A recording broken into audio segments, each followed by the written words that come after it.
Hi and hello there, Gemini. Welcome new subscribers. Sa Trading Island Buyers, thank you po sa inyong walang sawang love and support for me. Kung di niyo pa alam, member po tayo other channel, link down below sa ating description box. If interesado, ay click lamang po yung link dyan para mapunta po kayo doon at araw-araw ay nag-upload tayo ng collective readings for all signs here. Ito yung tayong gender dito sa babae, lalaki, LGBT. Lahat ay welcome, so just take only what resonates, okay? Feel free rin na i-switch yung mga roles dahil possible magkapalit-palit dahil general reading ito.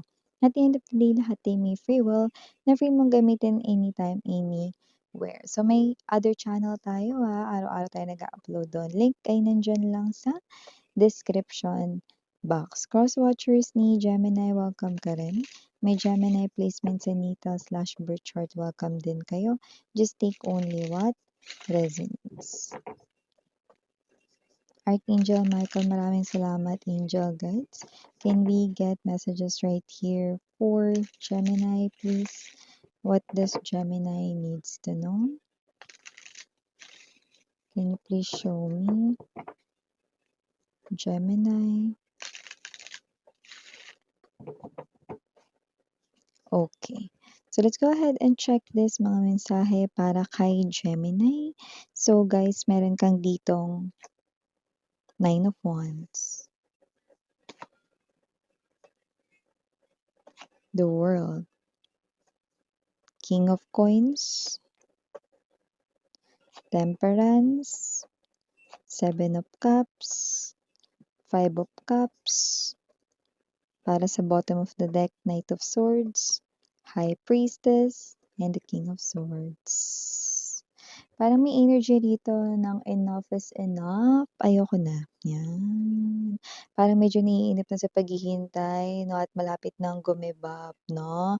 And the moment na magi-give up ka na, yeah, you're waiting here for something like pwedeng text message, phone call, okay? Or pagbisita ng taong ito or yung iba hindi naman dito tao yung hinihintay, puwedeng nag-give up dito 'no, kasi parang wala naman nangyayari or whatsoever 'no. But the moment you give up, puwedeng 2 days before that happens 'no, or bago talaga yung araw, the day itself 'no, boom!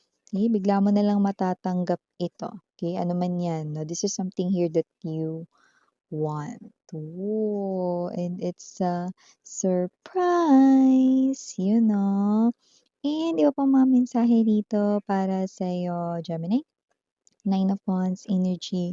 Temperance, I do see 'no, na may energy dito na parang feeling mo pagod ka, puwedeng talagang busy ka sa work. May yung iba nakita ko rito parang paalis-alis 'no.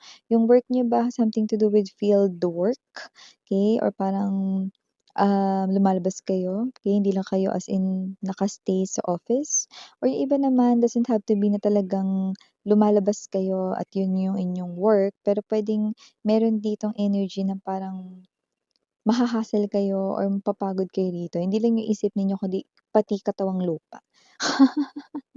Yeah, nakakita tayo ng gano'n dito 'no, but your hard work 'no, will definitely be rewarded 'no, at makikita natin dito 'no, na because of your hard work, okay, possible na ma-save dito, I don't know, deadline. There's a pressure in this one. So, possible na mabigyan ka ng credits ng boss mo or ng owner ng company, mabibigyan ka dito ng reward, credit 'no, like hinabol mo siguro yung ganitong klase ng deadline 'no. Yung iba kasi ganito, hindi naman ninyo kasalanan yun.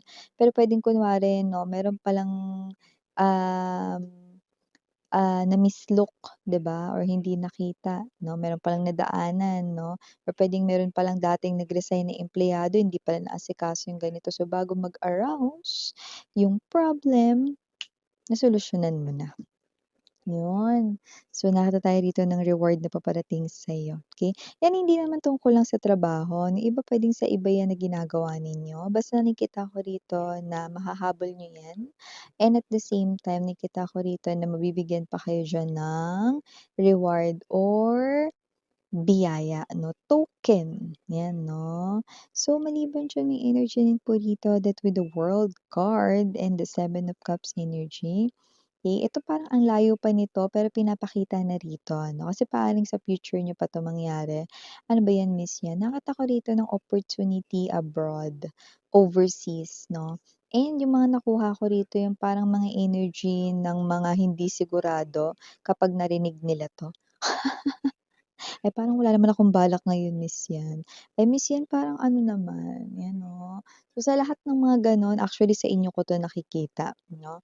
At kapagka dumating na ito sa inyong future 'no, you will be amazed of the benefits that you will get from this offer. So, nakikita ko na iga-grab niyo 'yan. So, kapag narinig niyo ito or kapagka ito ay, nalaman ninyo parang kayo ay ay, parang ayoko niyan or whatsoever. Pero 'pag nalatagan na kayo ng mga benefits 'no, kayo mismo yung mag-a-analyze niyan 'no.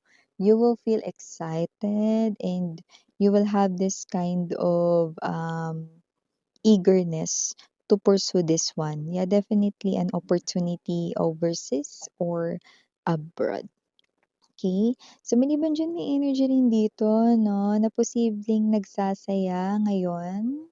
An energy here of someone 'no, na posibleng hiwalay na kayo or kakahiwalay niyo pa lang. Yeah, this person here is happy-happy, go lucky 'no, at nag-e-enjoy talaga siya ng bongga habang ikaw ay lumuluha, nasasaktan at nagtatanong 'no, kung bakit niya yun nagawa sa'yo. Yan, kung sino man yan mga babes, naku hindi magtatagal.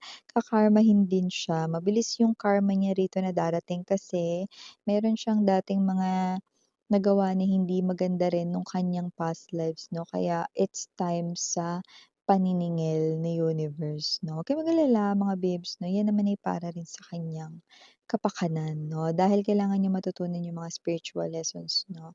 Okay, so nakikita ko rito 'no na your prayers will definitely maririnig rito. And nakikita ko rin dito 'no, na yung person mo na masaya ngayon na nakaalis sa relationship ninyo, sinasabi ko sa inyo, gagapang siya pabalik sa'yo. Ay! Teleserye ba yun, Miss 'yan? Bakit ko ginamit yung word na gagapang? Because with this Five of Cups energy, 'di ba, sinasabi nga ng ibang tao, "You'll never know what will happen tomorrow or what will happen later." 'Di ba? You'll never know talaga yung mangyayari sa kanya. Dahil dito akala niya happy-happy siya, nakaalis na siya sa buhay mo, with the Five of Cups energy, "Ha!" Naamoy mo yung toothpaste ko 'no, "Ha!" Yan, ah. So, kung sino man 'tong energy na 'to, this person here will definitely crawl back to you, okey? Like babalik dito 'no, ng pagapang sa'yo. Okay, this person will learn his or her mistakes in a hard way or difficult way. So, maliban diyan, Gemini, nakita rin ako dito with the King of Coins. I do see, gumaganda rito yung takbo ng kaperahan. Okay, at mukhang nabibili mo na rito yung mga level up 'no, level up, miss 'yan. Yung parang dati hindi mo naman afford pero ngayon afford mo na. Yeah, you're gonna eat here not just a piece of your cake, but the whole cake itself. And on the other hand naman ninyo 'no, ay meron kayong hawak na wine glass, indicating that you celebrate more. So, nakikita natin dito na hindi 'to mabilis na darating, pero mabagal man ito pero magiging permanente or stable or tuloy-tuloy in other words, ang kita mo dito. So, more pa rito yung nakikita ko ditong opportunities sa iyong money, okay. Basta grab lang ng grab rito 'no. Nakikita natin dito ang, pagkaalwan 'no ng life mo rito 'no, pag-steady ng iyong pinansiyal, okey. So, maliban diyan, Gemini, nakakita rin ako ng energy rito 'no, na yung iba with the High Priestess energy, nalilito na 'no, sa mga napapakinggan at napapanood nila ng mga energy readings online. Ayan 'no, alam mo mga babes 'no, 'di ba lagi ko sinasabi sa inyo 'no, general reading marami talagang nakikinig lalo na 'pag online 'no. Kunyari dito sa YT marami din talaga. And sabi ko nga sa inyo kung gusto niyo talaga ng guidance 'no, 1 hanggang 2 lang sana yung panoorin ninyong reader kung saan naka-connect kayo.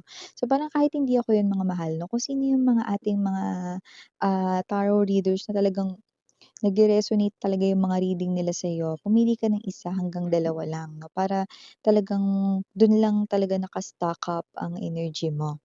Are you getting my point? Because ibig sabihin nun kapag 1 o 2 lang yung pinapanood mo na mataas ang tsansa na maka-resonate ka at magamit mo ang reading na pang-guidance mo, okey? Yung iba naman dito nagkakaroon dito 'no ng energy na parang nakaka-resonate sila sa reading 'no, pero bakit gano'n, 'di pa nangyayari, blah, blah, blah. Alam mo mga babes, everybody ay may kanya-kanyang timeline, okey? Not because, nangyari na sa kanya, ngayon na rin mangyayari sa'yo, okey? Maybe yours 'no, ay puwedeng bukas, puwedeng sa makalawa, or puwedeng next month, 'di ba? So, iba-iba ng timeline dito. So, mga babes, nakikita ko rin dito 'no, na yung energy ninyo rito is someone na nalilito 'no. Isa pa sa gusto kong sabihin, energy is constant, energy change, nagbabago din po yung energy. Kagaya ng pagbago kunyari pabago-bago yung isip ng tao, 'di ba? Gano'n din 'yun, pabago-bago yung feelings ng tao, gano'n din 'yun 'no. So, may moment 'no, na parang feeling mo ito na 'yun 'no, biglang magcha-chat sa'yo something yung isang person 'no, and then akala mo 'yun na 'yun 'no, hindi natuloy 'no, kasi may change of energy 'no, and it happens. Okay, it happens. So, para sa mga nalilito 'no, yun, ang payo ko sa inyo, mga babes 'no, is that kumonek lang kayo sa 1 hanggang 2 na energy readers para hindi kayo malito. Mm. And also 'no, gusto ko rin sabihin sa inyo na yung tarot readings ay guidance lamang 'no, gabay. Okay, nasa inyo pa ring mga kamay 'no, kung ito ay inyong susundin or hindi, okay. Okay, moving forward, Knight of Swords energy, parang may nakikita ko rito na meron kang sasadyain, pupuntahan. Puwedeng lugar, puwede ring tao 'yan 'no, at parang may energy na na kokomprontahin mo siya. May energy rito na parang hindi ka naman galit or whatsoever, pero parang gusto mo lang talaga na marinig sa kanya yung totoo talaga or parang yung bagay na, information na nalaman mo. Yung iba pa nga dito parang excited, eh.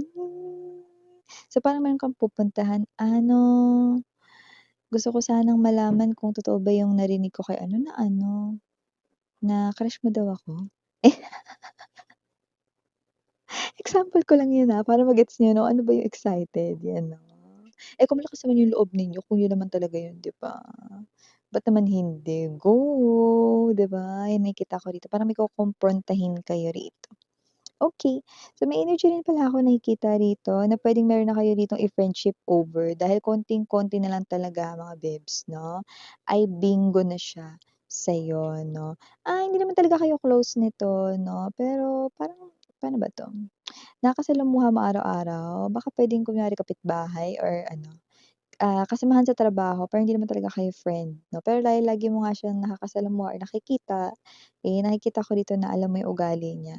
Okay, so puwedeng itong tao na 'to 'no ay hindi niya either hindi niya nilalagay yung sarili niya sa sitwasyon ng ibang tao or either hindi mapigilan rito yung bibig niya walang preno, tapos parang hindi niya pa sinasala yung words niya.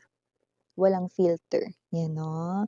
So, baka may energy rito 'no, na hindi man talaga siya kausapin ever or baka may energy rin dito na kung friend mo man siya sa social media baka i-unfollow mo siya or baka i-unfriend mo na. So, yeah, these are all the messages I've got right here for ya, Gemini. Thank you so much again, I'm Yuriana on ni Sarang Ngayong Love and Light. Annyeong.